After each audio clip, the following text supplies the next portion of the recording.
Et comme ça, on va faire croire que, évidemment, cette affaire n'est pas certaine. Alors, je voulais un certain nombre de points, et des points qui sont quand même cruciaux. Je parlais donc de ce qui m'était arrivé en premier lieu. J'étais très surpris, bien sûr, pour reprendre les points. J'étais très surpris de mon environnement et comme quoi, vous, aujourd'hui, dans le cadre peut-être de cette affaire Covid, vous devez être également surpris de ceux qui se vaccinent, ceux qui ne se vaccinent pas. Et vous êtes tous unanimes sur le fait que un certain nombre de gens ne veulent pas du pass sanitaire. C'est au fichier quelque part, mais sans rentrer dans le débat en question, puisque ce n'est pas l'objet en fait ici. Il n'en demeure pas moins qu'on peut être surpris par le relationnel qu'on peut avoir, et c'est dans l'adversité qu'on reconnaît ses amis. Ça, c'était le premier point que j'avais vu et qui m'a, comme beaucoup de gens, comme quoi vous ne pouvez jamais jurer de rien. Et le plus grave, c'est pas ça. Le plus grave, c'est qu'effectivement, il y a eu des familles qui se sont bien entendu déchirées, il y a eu des familles qui n'ont pas compris ce qui se passait, puisqu'il y avait d'autres familles qui ont été victimes également de ce monsieur Juncker et de la mafia à Luxembourg, pour laquelle, bien entendu, aujourd'hui, il n'y a aucune poursuite, en tout cas pour l'instant. Alors, quand on a parlé notamment donc, de cette démission de M. Juncker donc, en juin 2013 et puis en juillet, effectivement, donc, qui gérait les affaires courantes, et en octobre, il pensait être élu, il n'a pas été réélu. En fait, je disais que c'était beaucoup plus grave que ça parce qu'il y a plusieurs choses dans cette affaire. M. Juncker a délibérément fiché en fait, la population luxembourgeoise pour savoir ce qu'ils pensaient, pour savoir de quel côté ils étaient, pour savoir également ce qu'ils consommaient. Pour ça, je vous dis cette affaire est intéressante parce qu'elle dénote avec 5 ans d'avance ce qui se passe aujourd'hui dans le cadre de toute la diffusion de nos données personnelles. Mais ce n'est pas seulement un fichage. M. Juncker a dû démissionner parce qu'il était auditionné par rapport, en réalité, à cette affaire qui sont donc des attentats sous faux drapeau. Donc, en fait, c'était le réseau Gladio qu'il fallait absolument mettre en place à l'époque dans tout l'Occident par rapport à une éventuelle crise, notamment russe et communiste. Donc, on faisait, pour renforcer les liens, on faisait un certain nombre d'attentats. Il y a eu des compromissions qui ont été faites avec certaines personnes dont je ne connais pas et dont je n'ai pas envie de parler puisque ce n'est pas l'objet, mais qui sont intéressantes parce que, en réalité, si vous voulez, quand j'ai dit que M. Juncker n'a pas été condamné, non, il n'a pas été condamné pour ça. Ça, c'est déjà un très gros point parce qu'il aurait dû être condamné pour ça. Il n'a même pas été poursuivi et ça a été en fait la marche en arrière, ou plutôt le retour en arrière. Les gendarmes qui ont effectué donc qui ont eu un certain nombre de rôles dans cette affaire, ont été condamnés, et ça c'était intéressant, parce que le gendarme avait mis donc un micro dans la montre de Juncker, qui donc s'expliquait avec le grand-duc. Donc il y a eu des conversations privées entre le grand-duc et Juncker, et pour lesquelles le gendarme était jugé puisqu'il n'avait pas le droit d'écouter le Premier ministre. Bien entendu, ces conversations qui étaient confidentielles montraient un certain nombre de points qui auraient pu éclaircir ces attentats sous le drapeau en 86. Et là, pour le coup, la justice n'a strictement rien fait. Donc c'est intéressant effectivement à le dire pour montrer qu'il n'y a pas eu de volonté de creuser cette affaire, et le gendarme n'a pas été, enfin ils ont été condamnés en première instance, mais en deuxième instance, je crois qu'ils ont été relaxés, étant donné que d'ailleurs ce CD avait été crypté et qu'on n'arrivait pas à décrypter un CD. C'est quand même incroyable. Donc voilà en fait ce qui s'est passé dans cette affaire en 86. Et Robert Beaver, bien sûr, comme l'a dit Mike, en fait, Robert Beaver s'est inquiété d'un fichage de la population qui n'était pas légal, il n'est toujours pas d'ailleurs, mais qui a eu lieu par M. Juncker. La chambre criminelle a donc jugé plus grave le micro dans la montre de Juncker plutôt que de juger en réalité le fond du problème, puisqu'il y avait eu donc des attentats avec, je crois, un mort d'ailleurs, en tout cas des décès. Il est clair que cette affaire a rebondi, alors on ne sait pas pourquoi à ce moment-là, il aurait pu rebondir avant, après. Y avait-il un lien? Y avait-il un lien de faire sauter cette affaire? J'en sais rien. Très honnêtement, il ne faut pas non plus aller trop loin dans cette affaire, de voir des connexions. Là, il n'y en a pas. En tout cas, elles ne sont pas évidentes, puisque M. Juncker cherchait à cette époque-là les 80 millions pour les rendre auprès de cette famille qu'ils avaient volée. Et donc, par conséquent, il a dû arrêter ses démarches auprès donc à la fois recherches qu'il aurait pu faire par ailleurs s'il avait été de nouveau Premier ministre en vue de régler cette affaire. D'une manière ou d'une autre. On va être très clair aussi là-dessus. Donc, monsieur Juncker, non seulement faisait l'objet d'une médiation, il faut savoir, dans tous les cas de figure, qu'une médiation signifie qu'en réalité, la personne lésée accepte cette médiation pénale et que la personne qui est bien entendu coupable, les coupables de ces affaires, vont donc payer ce qu'ils doivent, augmenter de dommages, augmenter des intérêts. Mais que si cette médiation n'aboutit pas, la justice reprend en fait son cours. C'est-à-dire que dès octobre 2013, lorsque M. Juncker n'est pas Premier ministre, n'est plus Premier ministre, c'est-à-dire qu'il n'est pas réélu, M. Juncker, à ce moment-là, aurait dû non seulement quitter, bien sûr, ce qu'il a fait, le gouvernement, mais il aurait dû également être jugé par la justice luxembourgeoise, qui disait tout simplement, qui reprenait ses droits en disant « Vous n'avez pas su régler ce problème-là, donc on vous poursuit pour ce que vous avez fait », ainsi que tous les autres qui avaient signé, comme quoi donc ils rendaient l'argent et comme quoi, bien entendu, ils allaient, ils n'étaient pas condamnés. Alors ce qu'il faut savoir, et ce que d'ailleurs, à l'époque, mon ami ne savait pas, enfin n'avait pas compris, c'est que lorsqu'il y a eu, de la part de M. Xavier Bettel à son arrivée, lorsqu'il y a eu la volonté en fait, de négocier, Xavier Bettel n'était pas prêt à payer ce que les autres avaient volé. Donc M. Bettel dit, voilà, vous négociez pour ce qu'il reste, c'est-à-dire en clair ce que la notaire avait volé, plus l'inscription donc, de cette donation le 11 juillet 2012, mais en aucune manière, ils ne souhaitaient, bien entendu, payer le différentiel. Donc, ils avaient déjà acté le fait, on était en fin 2013, que dans tous les cas de figure, non seulement ils n'avaient pas l'intention de rendre cet argent, non seulement ils n'avaient pas l'intention d'indemniser donc les personnes, mais qu'en plus, ils n'avaient pas non plus l'intention de poursuivre. Fin 2013. Donc quand j'envoie mon courrier en mars 2014 auprès de la famille Grand-Ducal, du Grand-Duc, auprès de Jean-Claude Juncker, auprès de François Villejeune, auprès de la notaire, le parquet est surpris. Il n'y a pas que le parquet qui est surpris, il y a la notaire qui est surpris, Martine Venandy. Parce que Martine Venandy, on lui avait fait croire jusqu'à présent qu'en réalité, c'était elle qui était la responsable, la voleuse.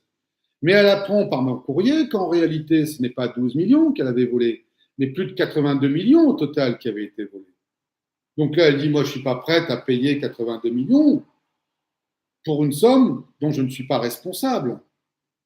Et c'est à ce moment-là que le parquet reprend ses droits. C'est à ce moment-là, d'ailleurs, qu'il a à nouveau un parquet qui l'écoute. Un parquet qui l'écoute parce que je fais les démarches. Et le parquet négocie, ou en tout cas essaye de négocier. Mais celui dont ils ont le plus peur, c'est de moi. Parce qu'ils savent très bien que moi, je ne vais pas en rester là. Ils savent très bien que je ne vais pas laisser tomber. Donc, dans la déclaration certainement pénale, il devait certainement y avoir des recours qui ne pouvaient plus être faits par moi-même, évidemment. Ils se protègent jusqu'au début à la fin. Mais il devait également y avoir le fait que, à un moment ou à un autre, ils savaient, puisque je leur avais dit, moi je travaille en toute transparence, j'avais aucune raison de me cacher, et encore une fois aujourd'hui, pareil. Je leur ai dit, de toute façon, si vous ne m'ouvrez pas le dossier, je vais donc porter plainte auprès d'un juge d'instruction français. Et pourquoi c'est grave? Et c'est là où on arrive peut-être, et c'est pour ça que j'ai voulu développer, et c'est pour ça que j'ai voulu arriver à quelque chose de beaucoup plus juridique pour ceux qui sont intéressés, réellement intéressés à cette affaire. En réalité, si vous voulez, non seulement le tribunal de Luxembourg était compétent, mais pas seulement. Le tribunal français était compétent. Le parquet de Thionville en Moselle, je dis Thionville en Moselle parce qu'il existe deux Thionville. Donc, en Moselle, le parquet de Thionville était compétent pour une raison bien simple, puisque je parlais des deux autres familles qui donc avaient signé, à l'époque avec quelqu'un, l'héritier, avait signé donc une donation en quelque sorte qu'ils devaient recevoir, étaient également acteurs de cette affaire. Et quand je disais j'étais seul, je n'étais pas seul par rapport à ma famille, ça n'avait rien à voir. J'étais seul par le fait que ni les enfants, ni ceux qui avaient un lien à agir, un droit à agir, puisqu'ils avaient été victimes également de Juncker, auraient pu agir. Et moi, ce que je voulais, c'était que tout le monde agisse. Personne n'a agi. J'étais le seul à agir. Le seul. Pour des motifs qui ne regardaient pas. Alors c'est vrai que pour deux familles d'entre elles, pour l'une d'ailleurs, elle a divorcé, pour l'autre, ils ont failli divorcer, et que effectivement, ça devenait très grave. J'avais des soucis aussi à titre personnel et professionnel, comme je vous l'ai déjà dit. Donc, c'est vrai qu'on se concentrait sur l'essentiel. Mais ce qui était important, c'était de dire que le tribunal, le juge d'instruction, déjà d'abord le procureur, mais ensuite le juge d'instruction était compétent pour agir. Et donc, la faute de M. Friesing, que j'avais d'ailleurs eu au téléphone au mois de janvier 2014, qui était le procureur d'État à cette époque-là.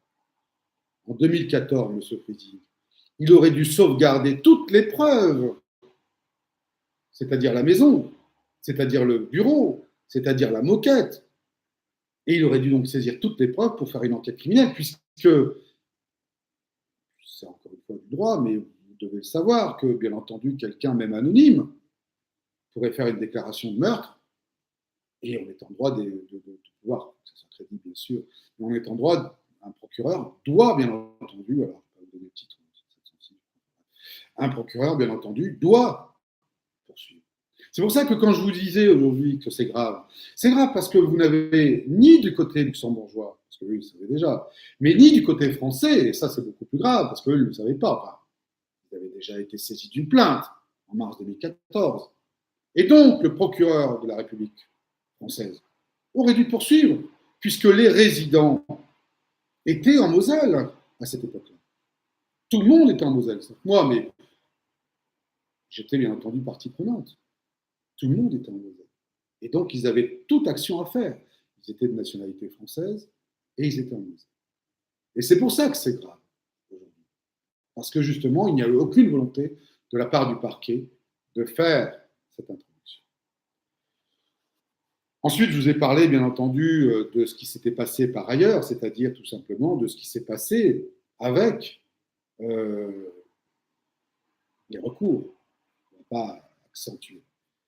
Mais, si vous voulez, ça montre une nouvelle fois qu'il n'y avait aucune volonté d'enquête. Et c'est ça qui est important. C'est-à-dire qu'il n'y avait aucune volonté de faire une enquête. Je rappelle simplement qu'il suffisait que le procureur se saisisse dès mars 2014 de cette affaire, et je ne suis pas convaincu que M. Juncker aurait pu se propulser en quelque sorte, en tout cas être nommé à la tête de l'Union européenne.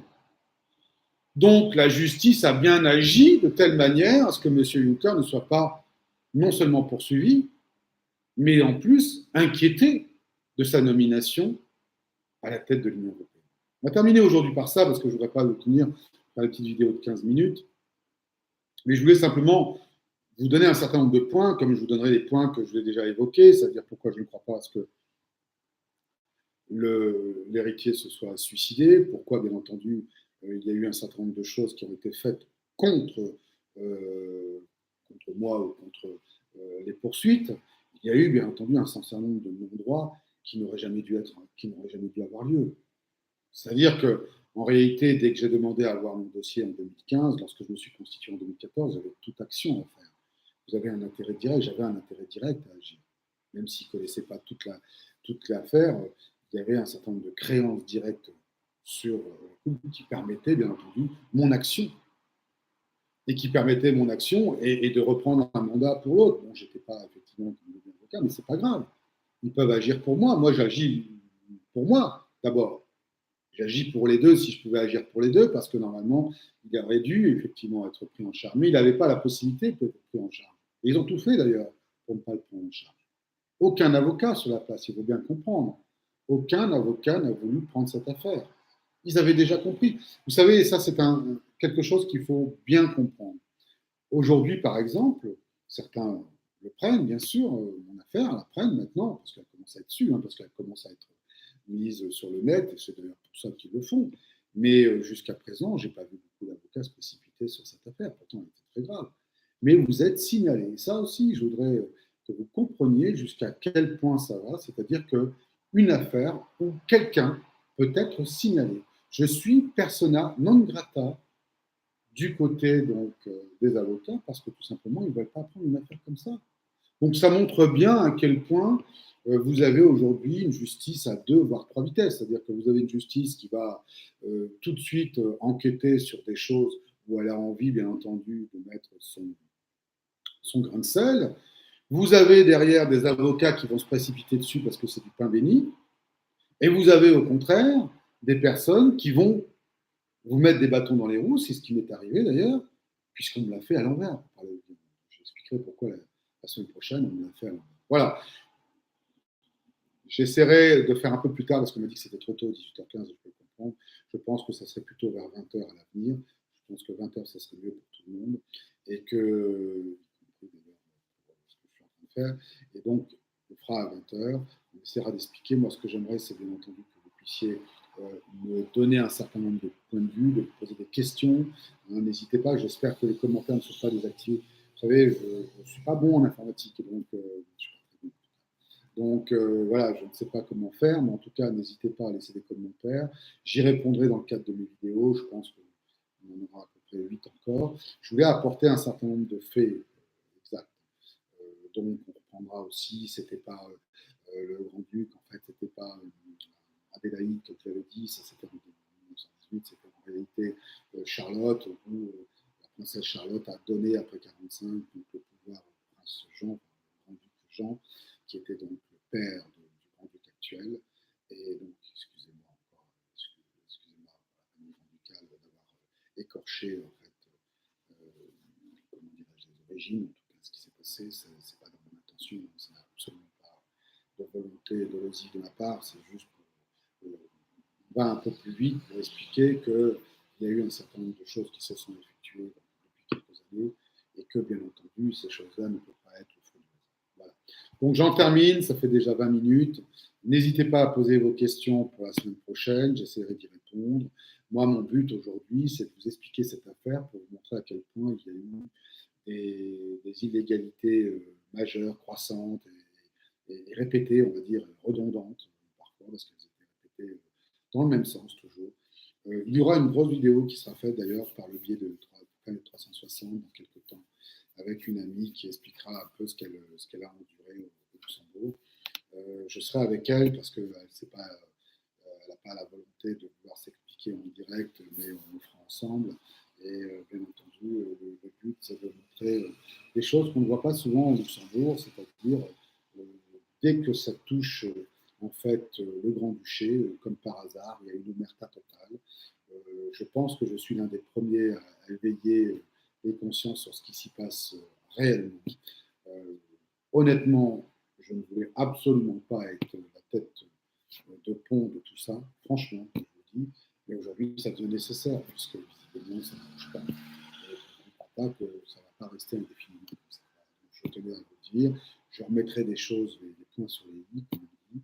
Donc, je remettrai l'histoire de cette famille, je remettrai également l'histoire, parce que c'est important, notamment, je parlais de la banque, pour raconter ma vie privée, mais tout, c'est pas ça le but, mais pour montrer les ramifications qu'il peut y avoir et le croisement qu'il peut y avoir, pareil, par des réseaux criminels, pour être clair.